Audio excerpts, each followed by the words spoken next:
Oh boy, do we have a fun one for you today. And this is something near and dear to my heart, because if you've been listening to Ladies Who Question, and you didn't even have to listen that closely, you know my world is animals. I love animals, especially dogs, and I miss my dog, Harvey, the wonder dog, intensely. It's been over 2.5 years, and I still have a pain in my heart for him. But that leads me to introduce our guest. Our guest today is Linda Roberts. Thanks for coming, Linda. Thank you so much for having me. Why don't you tell us, we're just going to jump right in here. Tell us about you and what you do. Well, I am an intuitive and an animal communicator. I didn't realize I had these abilities until my heart horse, Howie, was sick, and I struggled with keeping him healthy for the first 2 years that I had him. And I spent thousands of dollars going to veterinary hospitals, different veterinarians, different practices, et cetera, et cetera. Nothing was working until I started to communicate with him. He needed some emotional healing. And it was through animal communication that I was able to help him. And we had 15 blessed years together. How did you discover that? That's Yes. incredible. But how did you come to say, oh, I have a gift and I can help Howie, my horse? It was quite simple, to be honest. I was meditating. At the time, my mother had passed away. I was grieving her loss. I was going through a very challenging divorce. Young children, 3 dogs at the time, and I just needed an escape. And it was through meditation in my closet to escape the world. And my horse, who at the time was 30 minutes away from me in Wisconsin in a boarding facility, he communicated through that meditation. How? Whoa. Yeah. So wait, did you feel it at that moment? Like a light goes on? Like what did it feel like? How did you know that this was happening, that you had this ability? I saw his face. So I was in my closet. It was kind of dark. I mean, it was a walk-in closet. But What were you doing in your closet, by the way? Were you just like sitting escaping. there? You were meditating. Okay. Meditating. I was meditating and Okay, I'm escaping. sorry. Okay, so I'm sorry to interrupt. Go. You don't know. And so I saw his beautiful face. He's a red chestnut. So I saw his beautiful face. And then I felt his voice. And it kind of came in through my head, like a voice in my head. But I knew it was him. Mm-hmm. I get that. Wow. Yeah. And do you remember what he said? It wasn't like Mr. Ed. Hello, Linda. I need your help. No, I was testing it. I was testing the waters because, I'm an educated woman. I've got 3 degrees. I've got a master's.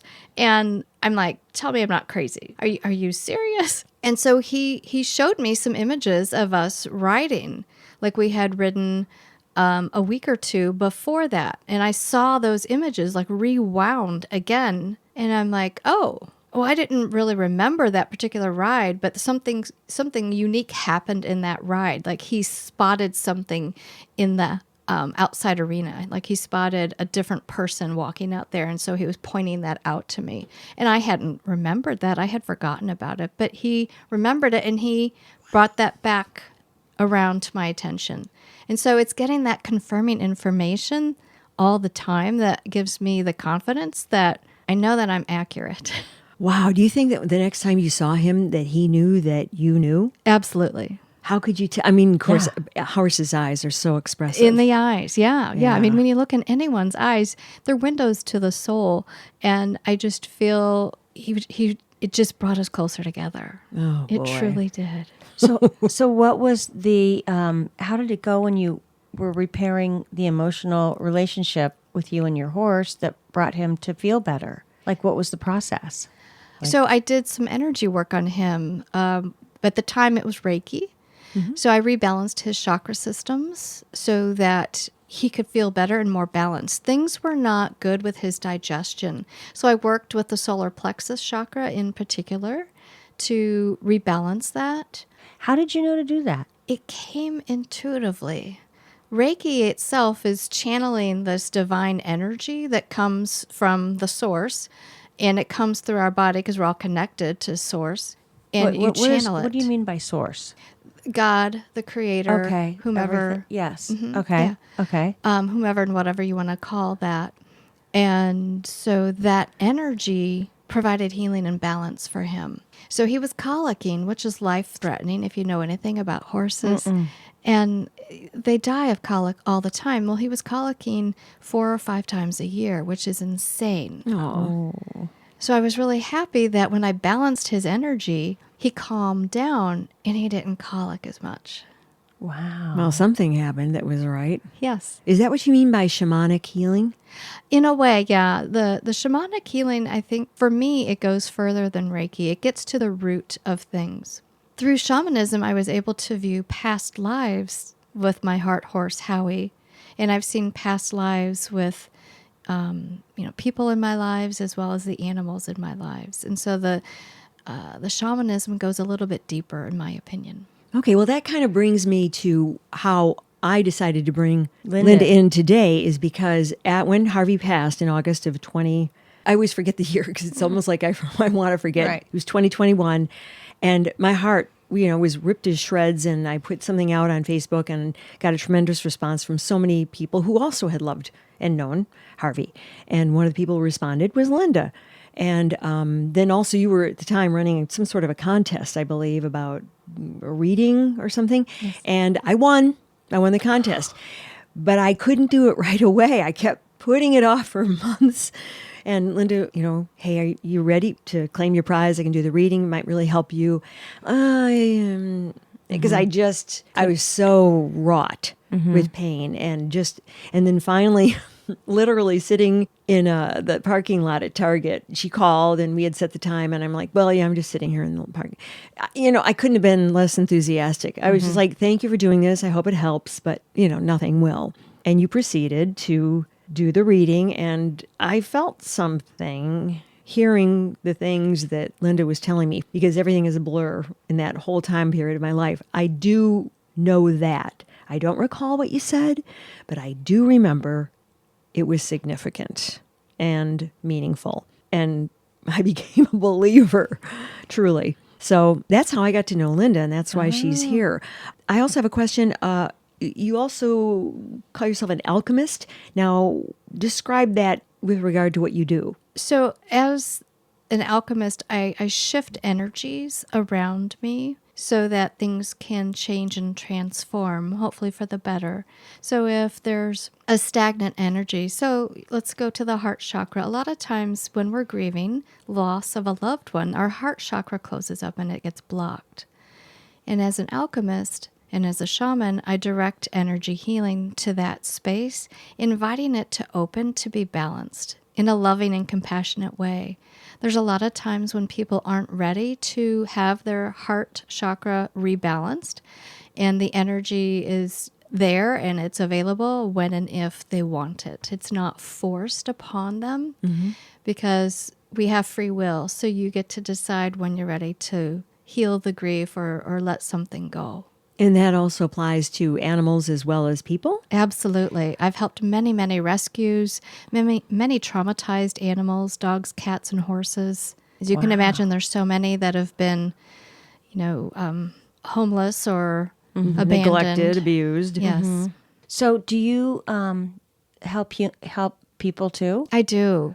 Okay. Let me backtrack a little bit. So you came to this because of your horse and you helped your horse.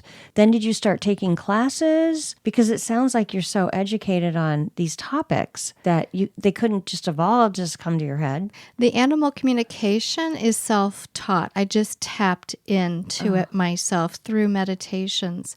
I'm a firm believer that we all come to Earth with this ability, but we choose to turn it on and off depending on whether we're supported in that ability or not. So true. I was a preschool teacher before this, and I think the reason why I was drawn to preschoolers was because they're still open. They're still very much connected to this imagination and make-believe, which isn't physically visible to humans, adult humans, but it is to the children. Well, it's there, and they're seeing it, and they're being truthful about it. But if they're not supported, then they close off.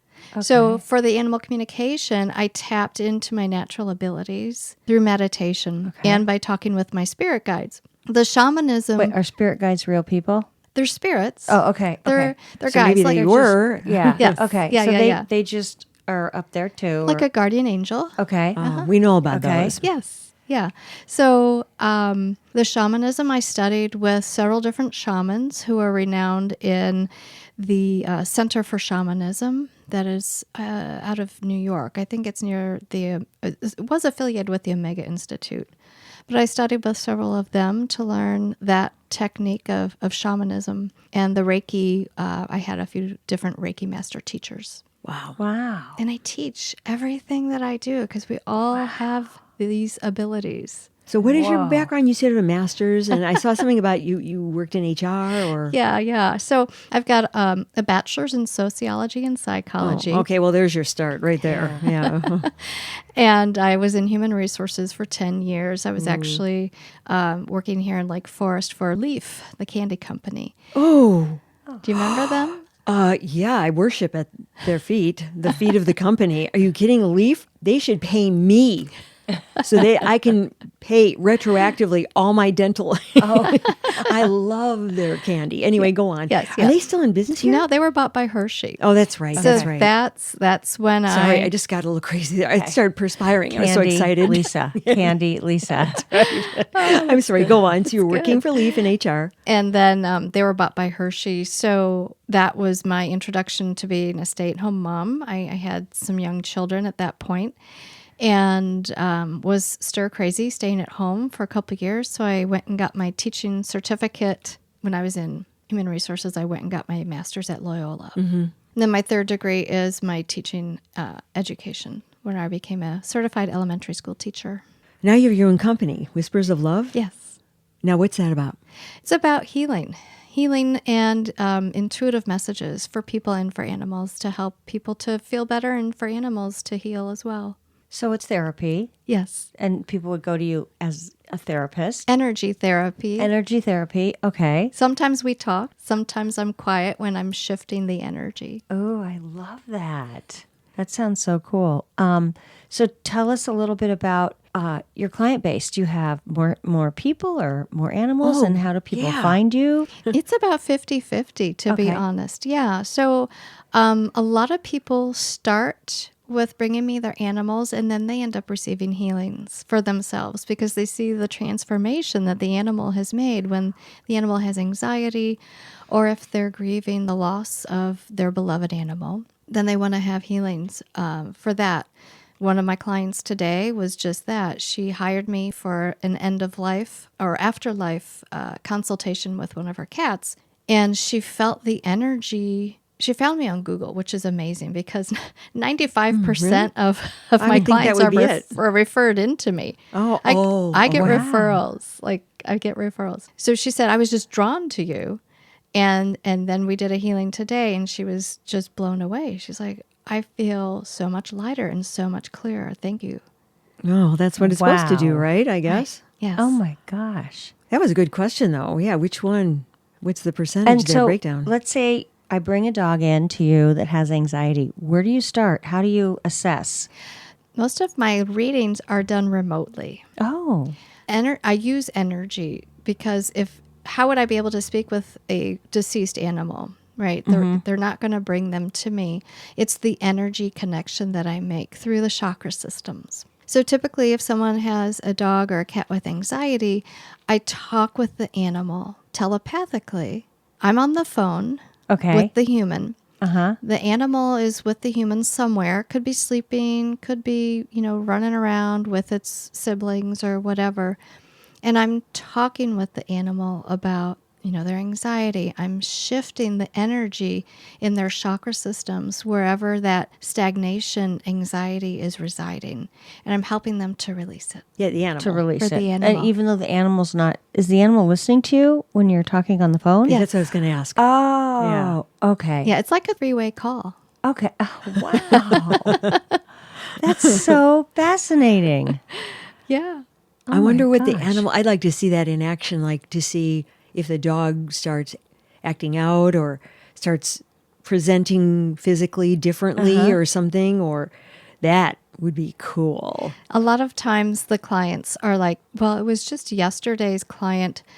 It was a cat, and the cat and I were talking, and the cat was having some behavior issues with litter box things.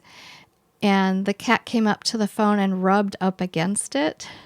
And she's like, this cat has never done that. Oh my God. I can't believe this. So yeah, we get behaviors like that when we feel like we're being listened to, right? We're drawn to people or souls who feel like they're listening to us. I could imagine that maybe possibly during your session that the human's starting to feel like going through a little transformation as well. Absolutely. Sometimes it's a 2-for-1 thing. Well, they feel better that their pets, the energy transfer between themselves and their pet Yes. is being altered. Yes. So, positively. Yes. Good question, Holly. We have a bunch of questions from listeners. Are you ready? Yes. Holly, do you have something else Yes. before we start into this? We have a listener. Her name is Chelsea. If a dog could talk, what would it say, and how much can dogs really understand from us? Well, here's what I have found out over the past 12 years of doing this professionally.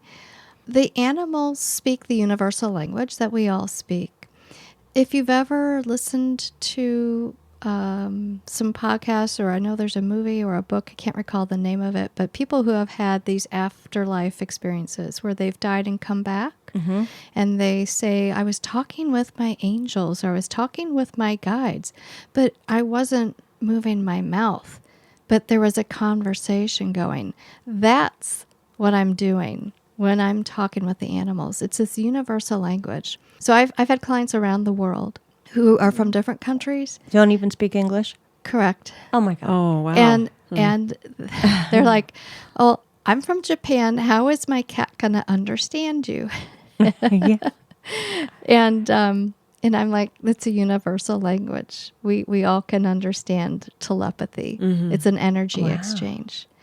So to answer the other part of that question that she had, can dogs really understand what we're trying to say? The answer is absolutely. They understand more than probably we understand about ourselves, because they're watching us all the time.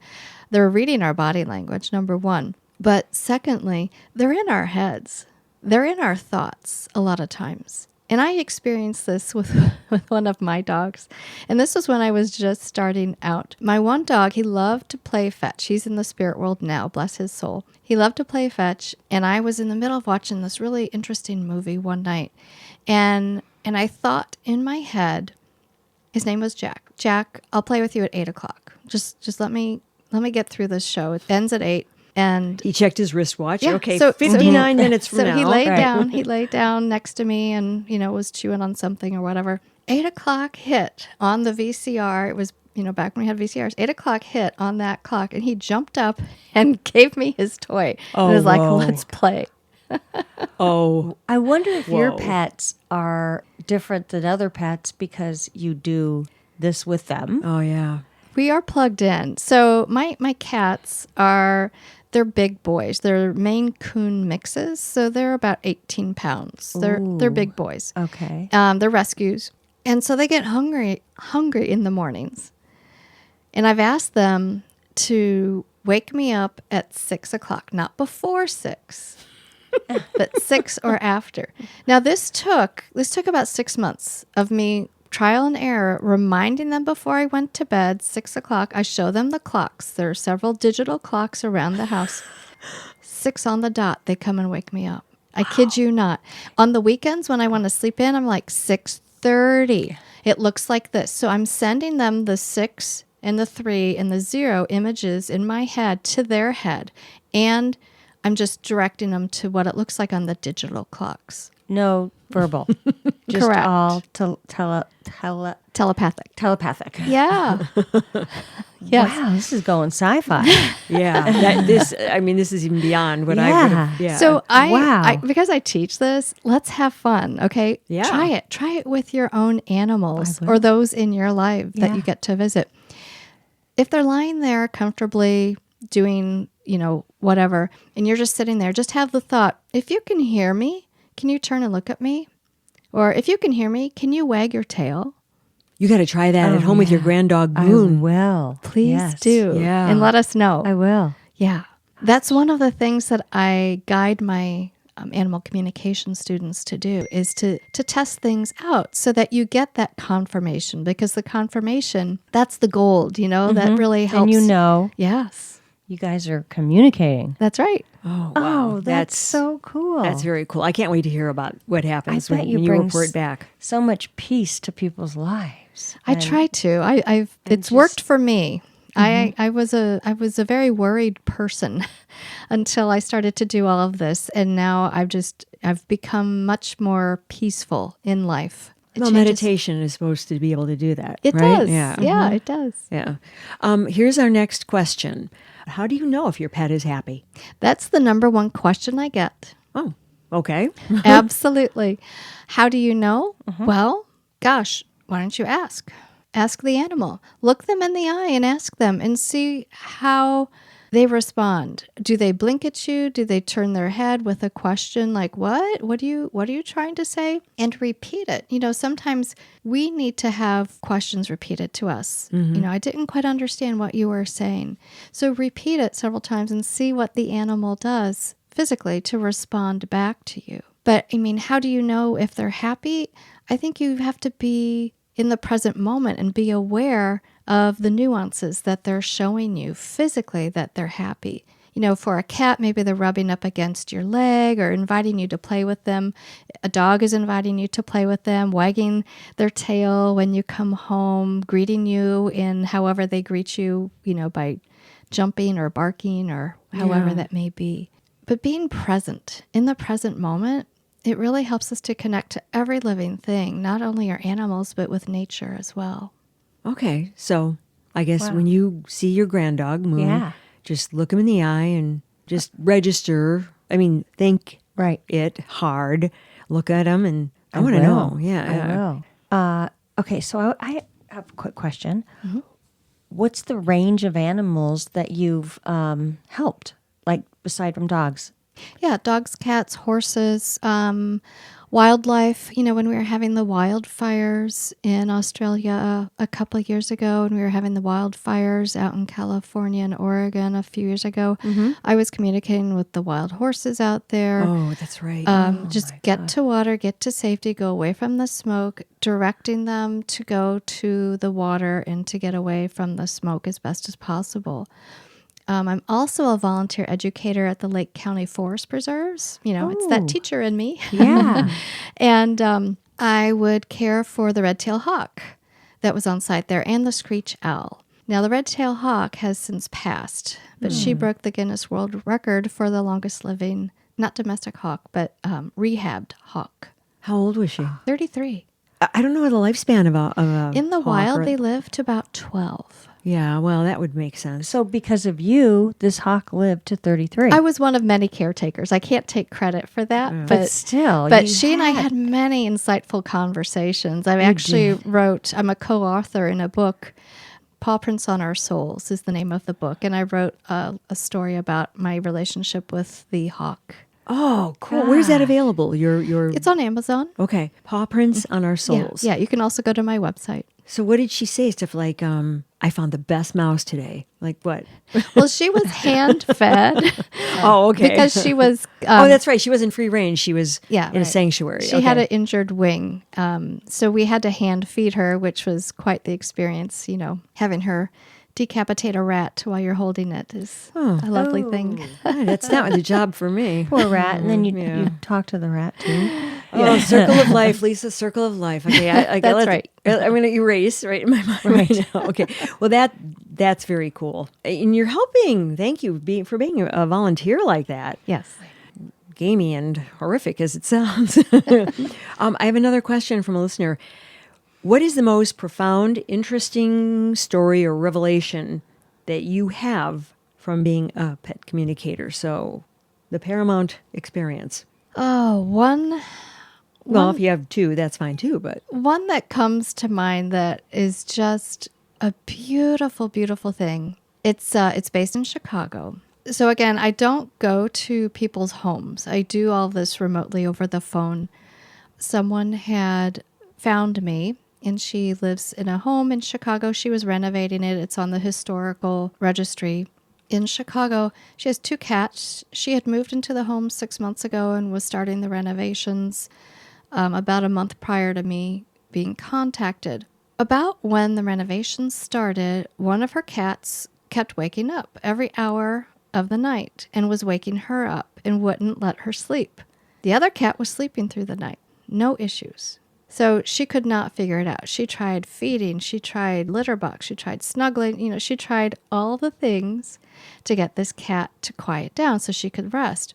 So she reaches out to me. I'm on the phone with her. I'm at my home in Lake Forest at the time, and she's at her home in Chicago. And I talk to the cat after she explains the restless nights. And I say to the cat, what's going on? And the cat says, look at this place. So I take my focus off of the cat. My energy connection with the cat is now looking at the house. There are about 100 spirits in this house floating around. Whoa. I was going to say maybe it was just the see them? construction. Yes. I could see these spirits. Okay, I'm freaked. Officially. It gets better. Oh my God. And this is why I learned shamanism, because I like to heal those wayward spirits and send them to the light so they can then reincarnate and have other experiences. So I said to the woman, you've got spirits. How do you feel in parts of your house? And she said to me, oh, the previous owner fell down the top stairs because it was an old Victorian house and died in the house. I go, okay. Because I really felt the strong vibe in the basement. Yeah, what about the other 99? Exactly. And I said, how do you feel about going into the basement? She goes, I can't go down there. She goes, during the walkthrough when we bought the place, the hair stood on the back of my head, and I freaked out going down there. But the realtor wanted to show us this really cool thing that was down there. A dungeon. No, I'm just kidding. No, access through the Underground Railroad. They could see, Goodness. they could see into the basement of the other house. Oh my God. Wow. There was like a tunnel. Yes. My and God. all the souls You hear about this. that were going and using that, they were still lingering there. Wow. So I did a huge house clearing. Did you have to go there? No. Oh, okay. No, I did it all remotely, right there and then. And I asked the cat, how does it feel now after the clearing? And the cat says, yes, this will do. The cat was very protective. This will do. The cat was very protective. And so I followed up with my client, which I always do. And I think it was about a month later, she got back to me. She goes, I'm sorry it's taken me so long to get back to you. I wanted to make sure that this wasn't just a fluke. But for a month now, I've been sleeping through the night. And so has my cat. I was very, very blessed to be a part of that healing. See, now, at face value, you'd think to yourself, just given what you talked about the situation initially, well, yeah, there's a lot of construction. Cats don't like that kind of disruption. A dog will work around it. Like, oh, yeah, they're redoing the kitchen. I don't like it, but okay, I'll go with this part. Not a cat. Cats don't like that. But this, there was so much more to the story. Right. I mean, how could you top that? That's definitely. I mean, you cannot have another one better than that. That's my favorite. That's for the sure. ultimate. Awesome. All right. Well, here's another question. We're on the downside now because that was just too good. Right. How long do pets retain memories? Like, do they remember extended family members or their owners? Like their cousin or somebody, or like they haven't seen them for a while. Oh, absolutely. It may depend upon the animal too. I don't know. Something else that may blow your mind is we remember even from different lifetimes. We remember one another. People or cats? I know people supposedly do, but All living things. Do you? Yes. You were okay. So you were Dogs, somebody. cats, horses. Were Yeah. You, were you somebody else before? Yes. And who were you? I've been a lot of different people And and animals. We and you- choose our form. Oh, wow. We can choose to be human or animal. But to get back to that memory question, when animals are reunited with loved ones, like let's say they've gone missing or an animal was kidnapped by, a disgruntled spouse or something. Yeah, they're absolutely going to remember the family, the children, the other spouse when they're reunited. I don't think the memories have, an expiration date. But I've also seen reincarnation happening a lot with my clients. So there was this one client where I was doing a reading for this dog, and the dog was a male, and the dog kept saying, "Tori, Tori, tell them I'm Tori." And I go, I don't know, your name is Jackson. I don't know what Tori is, but I'll mention it. And so as soon as I did, there was like silence, like the microphone was dropped, and this was on the phone. And I go, is everything okay? And they're like, Tori was our dog from 30 years ago. Oh, whoa. So it came back. Reincarnated. Oh, and it came to the same owners. Yes. And How'd that happen? Yeah. the universe. Magic is alive and well, my friends. Oh my God, I love your spirit. There are lots of reunited things happening. And so they stopped and they thought, and they're like, oh my gosh, there are similar qualities. No wonder this dog was so easy to train. He already knew the things that we liked and what we did and all of the things because they were consistent with how they were doing their training for their dogs and things. And so I see reincarnation happening all the time. Oh, boy. Oh, boy. Do you oh, boy. do a lot of human readings for that? I do. And you tell people what they were, or? Yes, it's called a past life regression. Okay. So in a way, it's like going back in time kind of through hypnosis. And you can you can witness yourself doing that. I had a client, she had strong abandonment feelings when her husband would travel overseas. And she was in her house on the North Shore. And she's like, it just doesn't make sense. It was actually her dog that brought her to me because she said, my dog has anxiety, but it's only when my husband's gone. And I talked to the dog, and the dog pointed its paw at her, and it says, it's her I'm feeling. Oh, of course, picking up on the mom's anxiety Yes. and feelings of abandonment. Yes. So Sure. she did a past life regression with me, and she witnessed, she could see herself as this person anyway, it was back around like Stone Age area. I mean, like there weren't structures as we witnessed it because we compared notes after the past life regression. And the way she described it was the way that I saw it as well. And then she released some of the abandonment pains or wounds that she had. And she, again, after a couple of weeks, she called me up and she said, thank you. I do not have that nervous anxiety anymore when my husband travels. Wow. And then dog's better too. That's right. Whoa. Okay. Oh, can I say one thing? Yes. So I always think that dogs that are rescued, for the most part, are so appreciative. My daughter's dog's a rescue. We had a rescue ourselves. And this particular dog is so happy. And I go, I know he knows that he's in such a better spot. Do you have can you enlighten me on any of the rescue pets? I second what she's saying too. And I don't know why that is, but Holly and I have discussed this, and we are certain that that is the case. Yes. Oh, yeah, absolutely. Yeah, they do appreciate the homes more so than some others who come for different experiences. The concept about a life and a life's journey is we choose our path because we have free will. Humans have free will, animals have free will, but we're co-creating. So sometimes someone else's free will negatively affects another's free will. And that's why sometimes animals get to be in the situations that they're in, where they're neglected or they're let loose or they're just not taken care of properly. And so they know what it's like. I feel like a lot of the rescue animals are old souls. I totally get that. Yeah. Yes. And they know the proper care. They know how it's supposed to be done. And when they don't have it, then they certainly feel sad. But then when they get rescued and get the proper care, then they feel like they can really show their true colors. You know what? Even for someone who's skeptical of any of this, that explanation is so logical. How can you not at least give that a little bit of your mind? You know, just to say, okay, there's a possibility.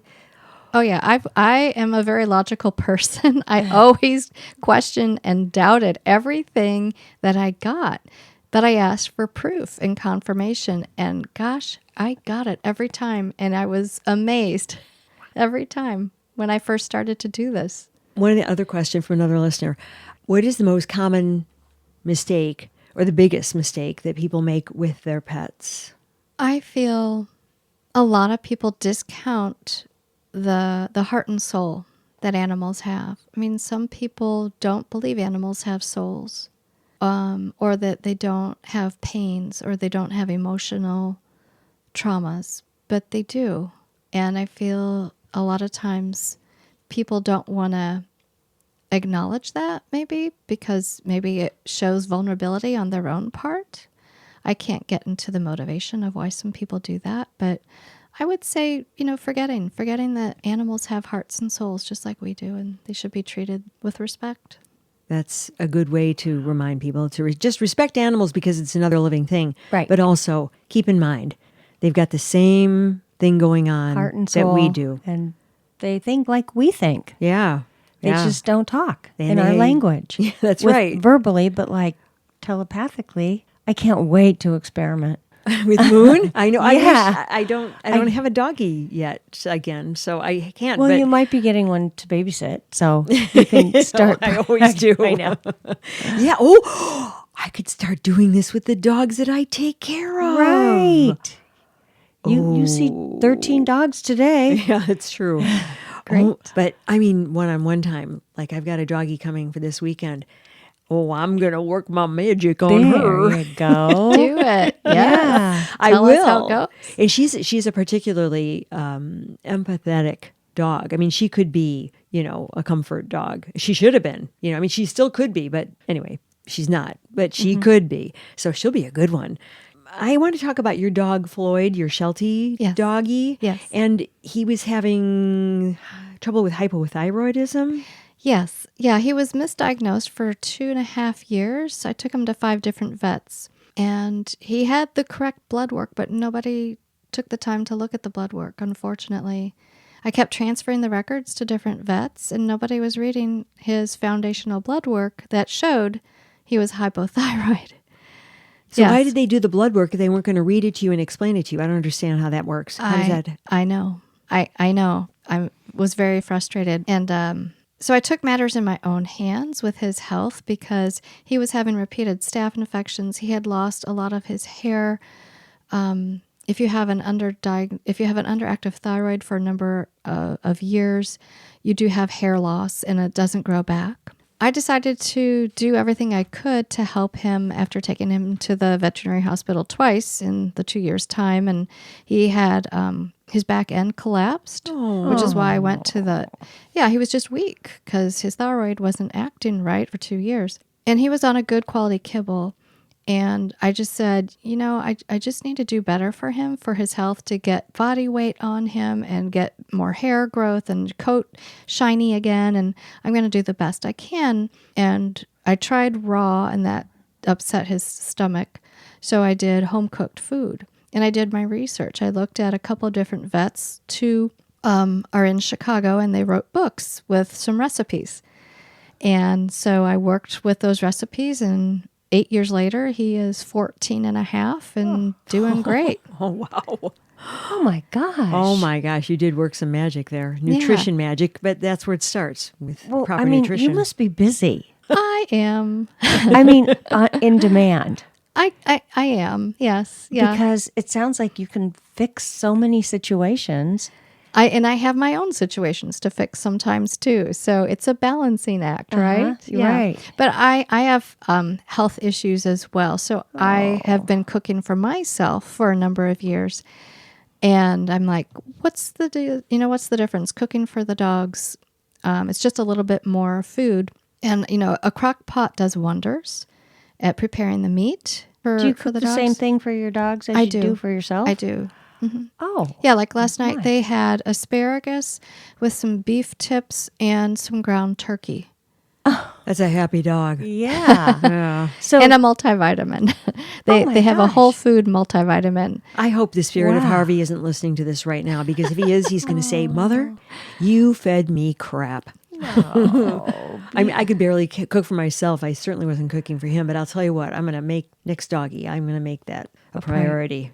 Well, I mean, if you're going to make it for yourself and it's okay for that dog's system, Yes. but I guess that's through trial and error, because some dogs may not tolerate some human or should have some human food, correct? Right, right. That's why I Yeah. did my research and I read those books by those veterinarians because there are some foods that are quite toxic to dogs, so you don't want to feed those. Garlic, onion. Garlic is safe. I give garlic. my It's dogs in the allium garlic. family, though. I give my dogs garlic for flea and Oh, tick right. prevention. That's The right. study that was done, they fed an absorbent amount of garlic that would, probably kill a human to those subject dogs. So Mm-hmm. that one study has been discounted by the holistic vets that I listen to. Okay, how about onion, though? That's in the No allium family. onion. No onion. But No onion. garlic is in the allium family, but it's okay. I don't know if it's in the allium family, not? but I Oh, know okay. it's okay. I defer to you. I'm talking, just stuff I think I know. Yeah. No, when in doubt, do your homework, truly, with Oh, well, anything. yeah. And anything I'm saying, please do your homework. Well, how can people, do you have any other questions? Because otherwise No. I want to direct.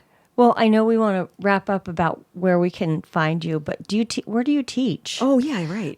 So I teach at some crystal shops that are in our area. And there is one holistic place called Inner Haven. It's in Grays Lake. I've got some upcoming classes there. Okay. That's in Illinois. Grays Lake is in Illinois.